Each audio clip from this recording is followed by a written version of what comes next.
they lost School, they lost Tavarius Moore, and the corresponding move with Tavarius Moore was signing Tony Jefferson. But Tony Jefferson and Tavarius Moore have totally different skill sets. One is a free safety in Moore, and one's really a box strong safety in Jefferson.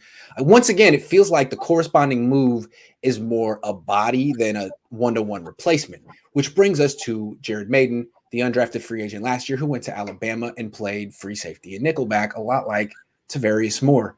What have you seen from Jared Mayden, and why is he important?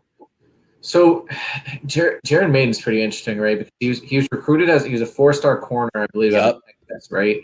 So and then he played. I think he was in their system, I think, 2 years as a corner. And then he played nickel. Then they moved him from safety. So he's played all over, right? Yeah. He's, from what I've seen, he's comfortable in man coverage. He's his tackling leaves some wanting. He comes in way too high. Got it. His angles aren't terrible though. Just watching him move and cover last year in camp, I was thinking, why was this guy not drafted? He looks like a 4th-round pick. So it's the tackling for a safety. He just tackles like a corner. Fair?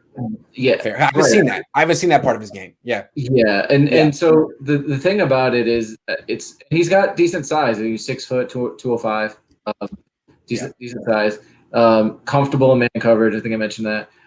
So I think, if I was watching the LSU game in your Discord the other day with some people. Like he didn't have a problem with those LSU receivers, right? In 2019, he didn't get burnt. He wasn't the one that got burned. Right.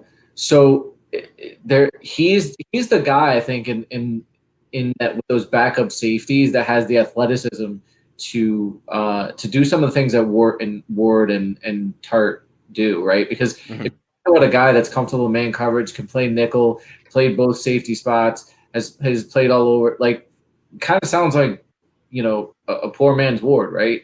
And then sounds a lot like Moore too. I mean, if you're trying to have a guy who can play single high safety to free up Ward and Tart, someone who's rangy but not great at tackling, well, that's Tavarius Moore. I mean, Tavarius Moore was a bad tackler, so maybe Mayden can give 80% of what Moore was going to give. Right. But I think the difference between what I've seen as Mayden and Moore is that Moore's issue with tackling is angles. Right. The issue is form. Technique. Too high. That's more fixable, right? Right. And that's exactly what that's fixable to me. I have a hard time. I can't really fix your athleticism. I can't really, if you're athletic, but you don't really have the movement skills or just the feel for coverage, I can fix it, but it's much more difficult. Yep. If you taking bad angles, it's harder to fix than just teaching you tackling technique. Yeah.